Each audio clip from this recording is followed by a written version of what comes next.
All right, I've got time for us to begin this evening. Good to see all of you tonight.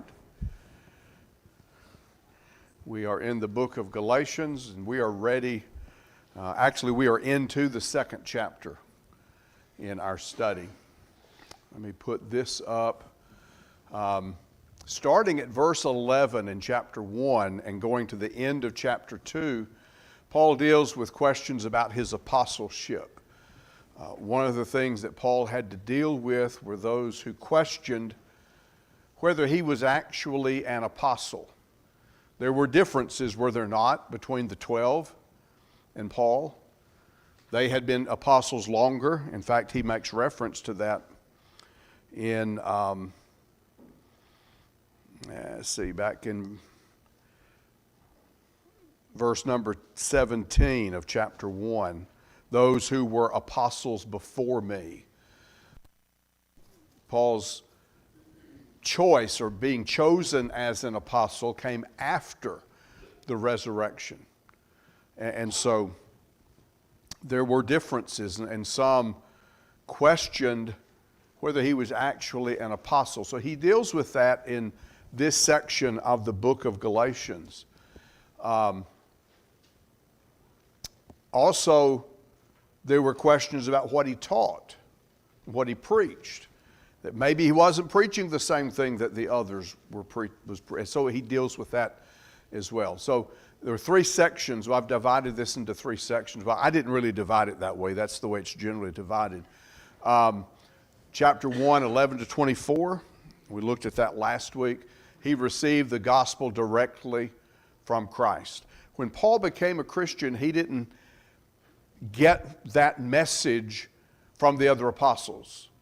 When he was chosen to be an apostle, he didn't go and find the others or some of the others and say, okay, what is it that you're teaching? I need to be teaching this. He didn't get it from them. Look back at chapter 1 and verse number 10, or verse 11 rather. I make it known to you, brethren, that the gospel which was preached by me is not according to man. For I neither received it from man, nor was I taught it, but it came through the revelation of Jesus Christ.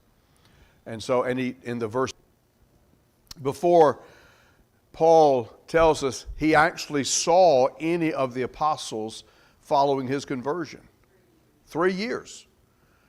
He went from Damascus, where he was when Ananias came to him. Why are you waiting? Arise and be baptized. God has called you as a chosen vessel. You're going to take his message before kings and the Gentiles. Where did he go immediately after that? Into Arabia. He didn't go to Jerusalem. He went into Arabia. Then he comes back.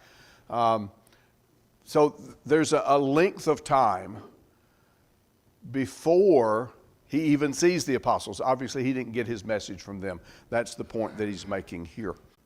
But what had they heard of Paul? Makes it clear.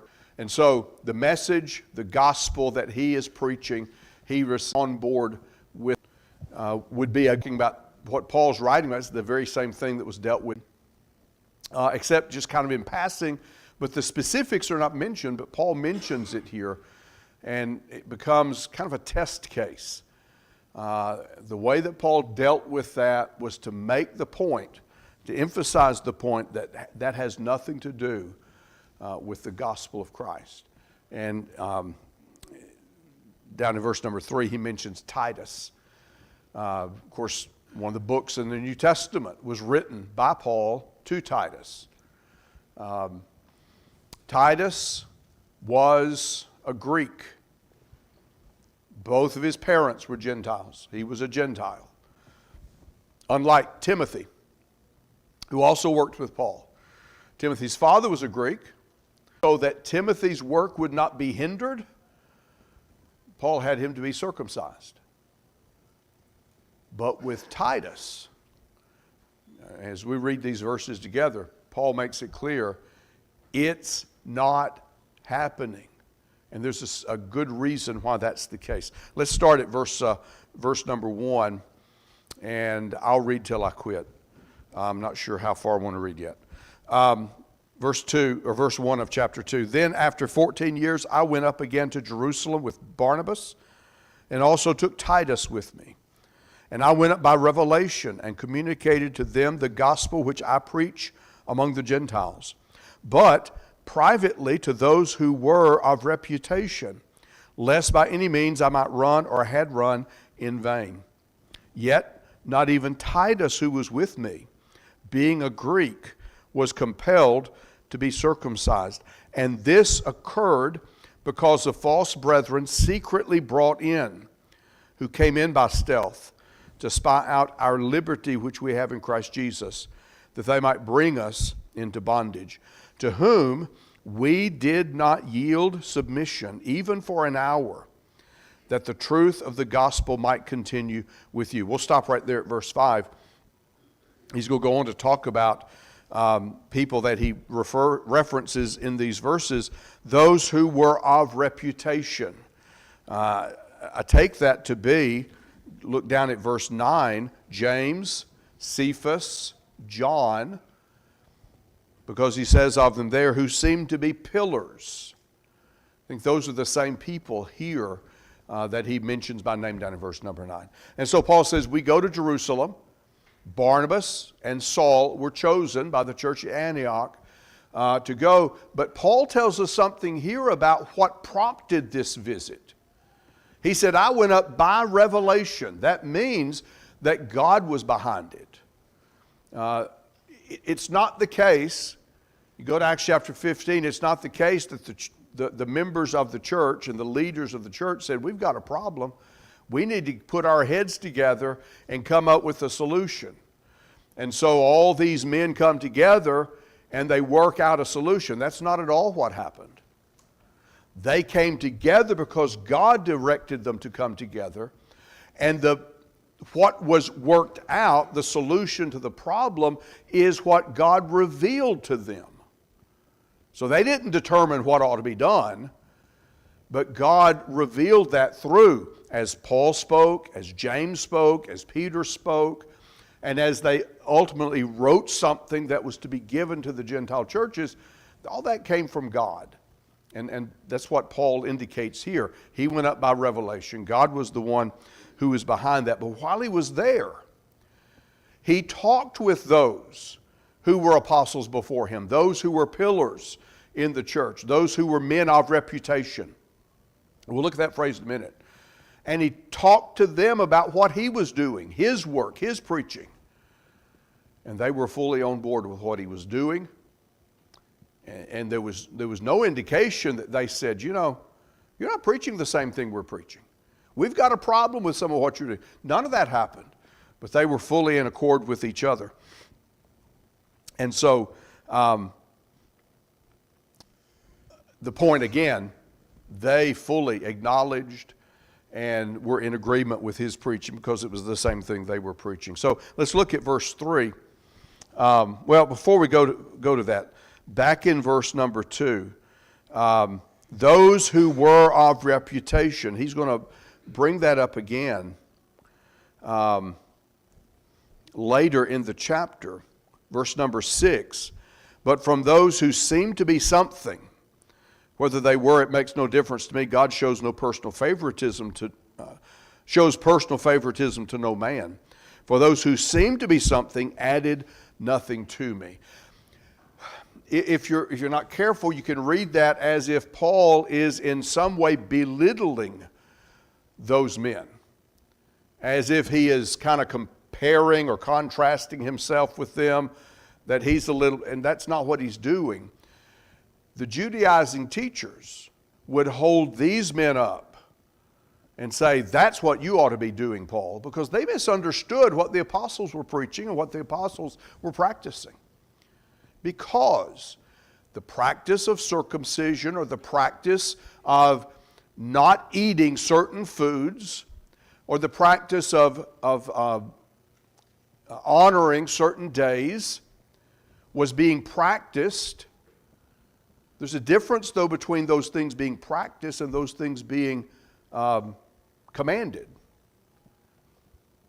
And so it was the misunderstanding of the Judaizing teachers that led to any idea that there's a difference or a rift between Paul and these men. But his point in verse number 6, they added nothing to me. So if you listen to Judaizing teachers, the apostles are here and Paul's down here. And really he derived what he's doing from them.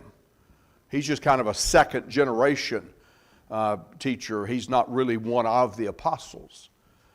But Paul said, they added nothing to me. I didn't get anything from them, and they added nothing to me when we met together. They were on an equal standing. Paul was as much an apostle as Peter was. And his message came from God in the same way the message that Peter preached came. And so there was no rift between Paul and Peter or Paul and any of the apostles, but they were fully on the same page one with another. And so let's come back now to verse number 3 with Titus. In fact, hold your place there and turn over to Acts 15 for just a second. I mentioned that Acts 15 doesn't really talk about Titus. It doesn't mention him. But you can see it in the 5th verse. So they come together because, verse number 1, certain men from Judea taught the brethren, this is in Antioch, unless you're circumcised according to the custom of Moses, you cannot be saved. Now, do you see a difference between that statement and the statement that that practice is allowed? Isn't there a big difference there? If you don't do this, you can't be saved. And they would do the same thing with clean and unclean foods. You know, if you eat these foods, then you're separating yourself from God. And so that's what they were teaching. So that's what prompted this meeting together in Jerusalem. And in verse number 5, once they came together, certain of the sect of the Pharisees who believed rose up saying, it is necessary to circumcise them, speaking of the Gentiles, and to command them to keep the law of Moses. So that's what they were teaching. And what follows in Acts 15 is a refutation of that. That's not what God expects not for of these Gentile converts, you know, and South teach that is not to go against the gospel. Well, it's not going to happen. In that, Paul's point, it's evident based on what Paul is saying here that Titus, any practice like that is allowed. In essence, they're saying, hey, look, it's fine to leave this guy that you brought with you, and it's up to your judgment. He's going to do or not do. And he can't be saved unless someone says of such a practice, you have to do this. We did not yield to that. Or else you can't be saved. When you give in to that, what you're saying is, well, what you're saying is right. It is required for everybody, and if people don't do it, then they can't be saved. And where's the scriptural basis for that? There is not any, because that came from their own misunderstanding of the law. And so I think at the end of the class last week, we mentioned the fact that there are a lot of things like that. And anything that is a matter of judgment, anything that is left to our judgment to do or go ahead, and then I'll make the people make ritual and you kind of lose its meaning. Is it possible that taking the Lord's Supper every first day of the week could lose the meaning of it? Think about what they're doing. But does that give us reason to loose what God has said? And it doesn't. And so,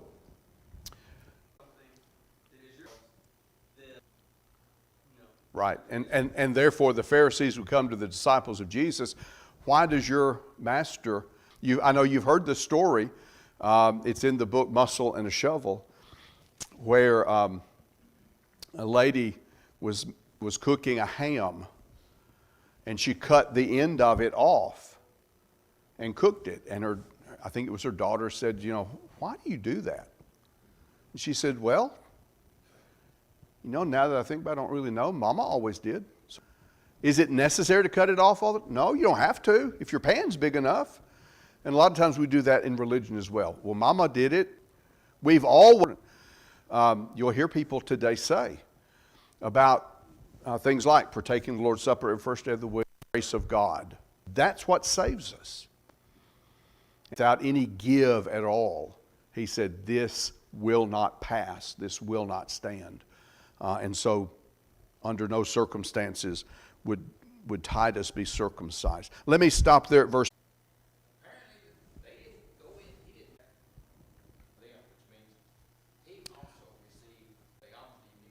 Use a phrase that we sometimes use, to make excuse him, and as they're going up the stairs.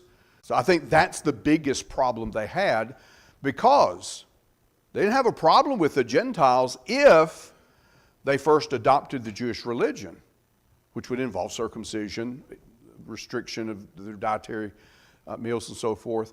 But what Paul's saying is they don't have to do that. They can accept the gospel without ever accepting any of the Jewish tradition or the Jewish law. And that's where they had the problem with him, I think. And you see that come to a head, what Paul is saying here.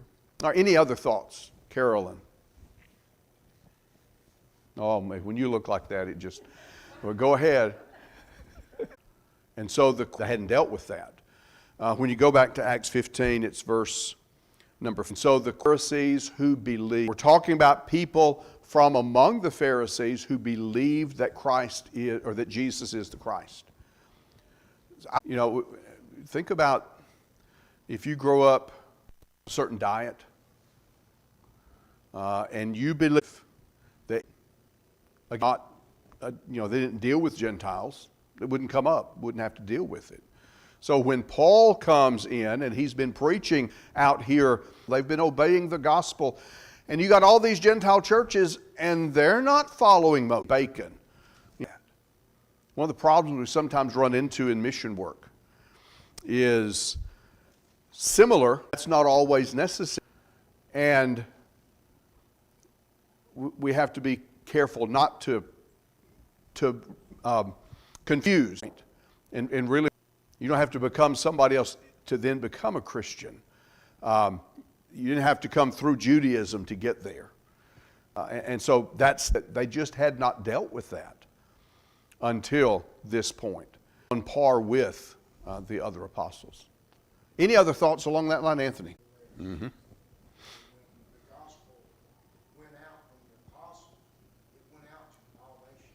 Great Commission of Jesus. Job dealing with this idea of it going into all the and the uttermost parts of the earth. And yet, as you go through Acts 1 and Acts 2 and Acts 3 and Acts 4, and you keep going, where are they? They're still right there in Jerusalem. It takes the persecution that's led by Saul of Tarsus to scatter them. But where did they go? They went preaching to none except the Jews. And they're still not going to the Gentiles. And so it took a while to get them out of that. It's almost like they were set in their ways, you know, and that's what we become. And so that's why it's important. I think all throughout the Old Testament, looking back at it from our vantage point, we can see the Gentiles in Genesis 12. And we can see the Gentiles in other passages. They couldn't see that because they were blinded by what they thought and what they brought to the text beforehand. Anything else? All right, Kathy?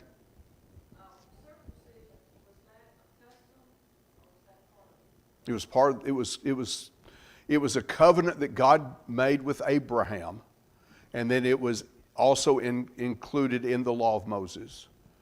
And it was commanded that they circumcise the male children on the 8th day. So were the Jewish Christians still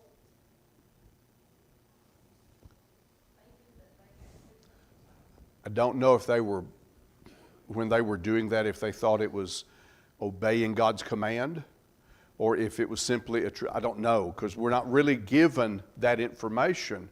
But we do know, and I guess we could kind of draw the conclusion that they believed that it was essential And therefore it was obeying God. I guess you could say that based on the fact they wanted to bind it on the Gentiles. So let me go back and answer differently. Yeah, I think that's exactly what they were saying. Yeah. Tommy said it also in the keeping of the feast days, even in the world today, people make special emphasis on what they consider to be fancy days, Christmas, Easter, Uh-huh. things like that. That's even bound on the religious world today, It- to some extent. It is. You're right. Yeah. Ruby and then Tom. All right, Tom.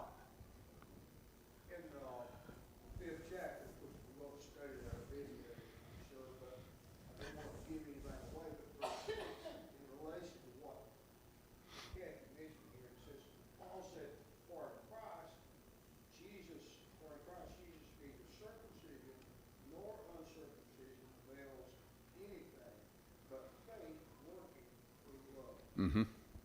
So he kind of leveled the playing field, so to speak, as far as circumcision and uncircumcision. Right. Yeah, you're exactly right. And Paul makes it clear it is a matter of judgment. It is not a command of God. Yeah, that's exactly right. All right. And who was it that said we'd get to chapter 5? Tom, I appreciate your optimism there, but we'll need to move on. All right. So down through verse number 5, let's pick up at verse number 6. But from those who seem to be something, we've already identified them. They'll be named later in these verses. Whatever they were, it makes no difference to me. God shows personal favoritism to no man. For those who seem to be something added nothing to me, but on the contrary, when they saw that the gospel for the uncircumcised had been committed to me, as the gospel for the circumcised was to Peter, for he who worked effectively in Peter for the apostleship to the circumcised, also worked effectively in me toward the Gentiles. And when James, Cephas, and John, who seemed to be pillars, perceived the grace that had been given to me, they gave me and Barnabas the right hand of fellowship, that we should go to the Gentiles, and they to the circumcised. They desired only that we should remember the poor, the very thing which I also was eager to do.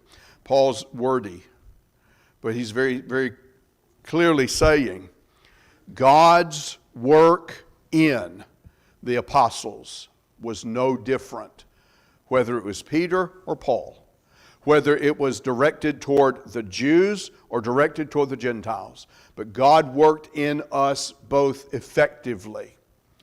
And when they saw that, speaking of those leaders in the church at Jerusalem, mentioned by name here, James, Cephas, and John, or James, Peter, and John, they extended to me the right hand of fellowship. What does that mean?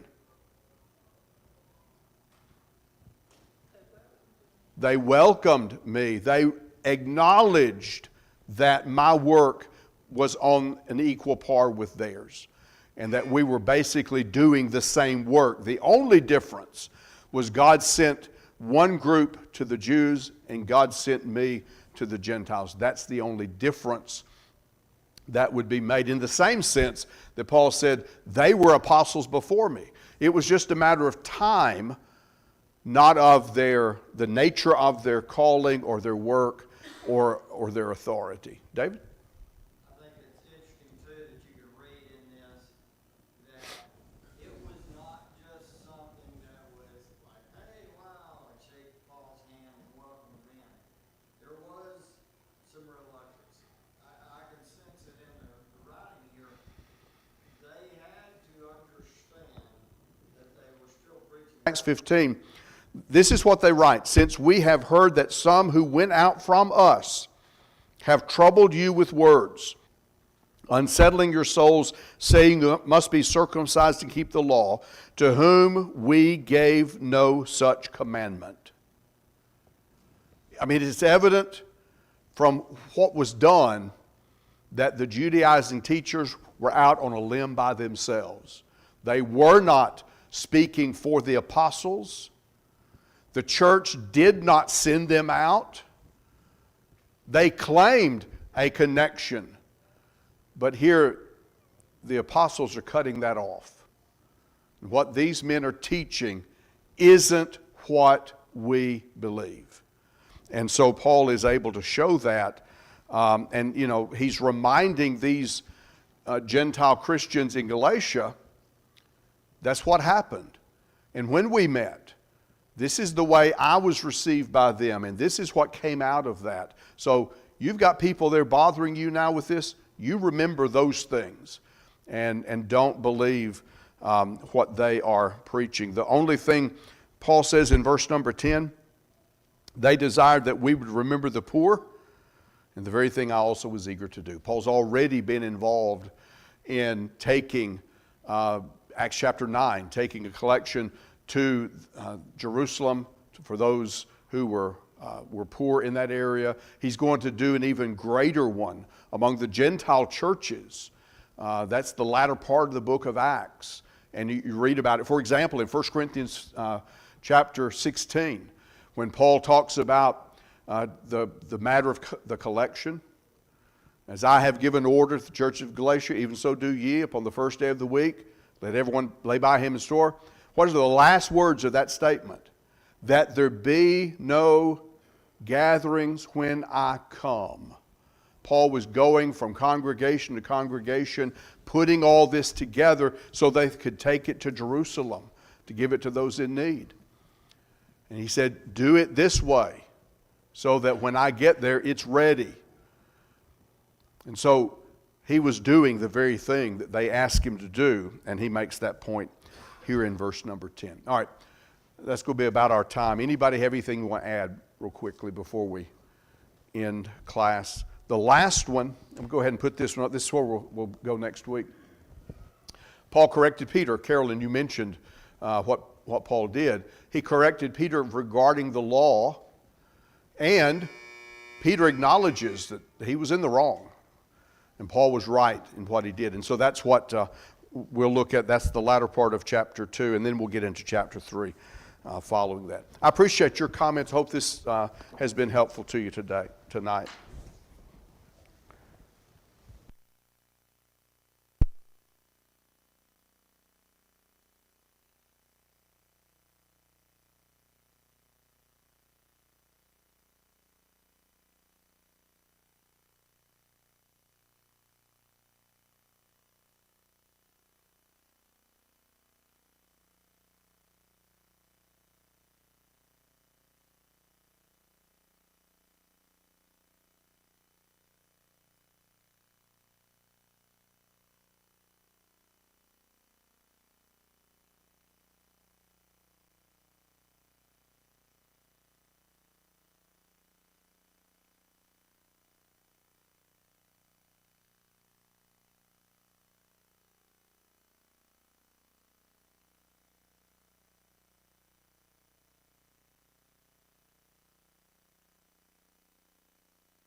If you'll take a songbook and be turning to number 462.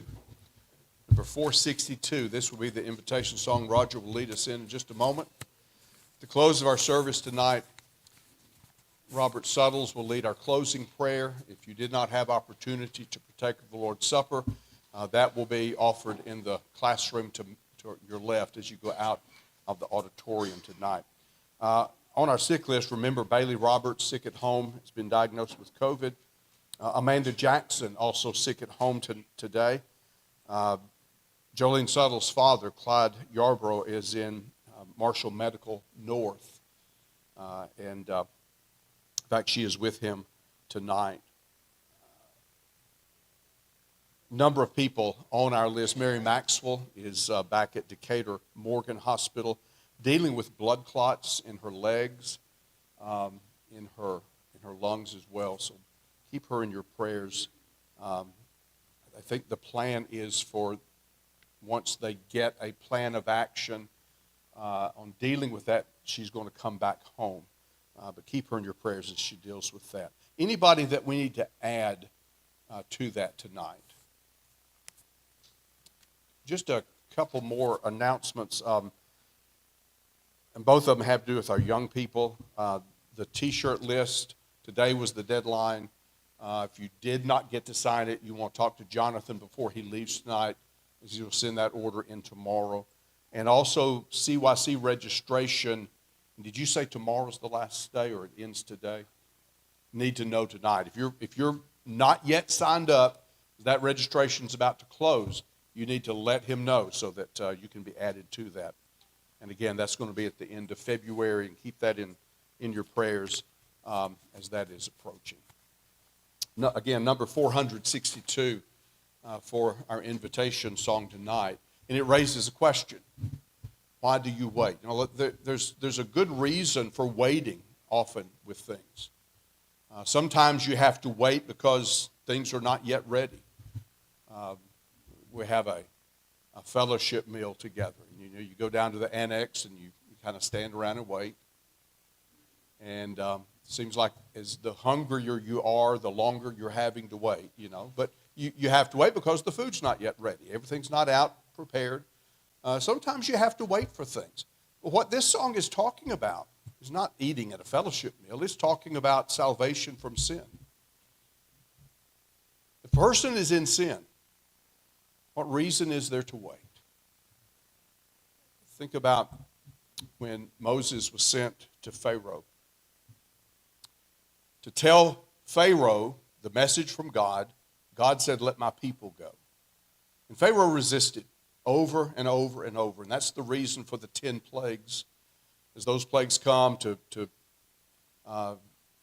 show the power of God over Pharaoh and his idolatrous gods. And one of those plagues, Pharaoh begged, "Please take it away." And Moses raises the question with him, "When?" And he said, "Tomorrow."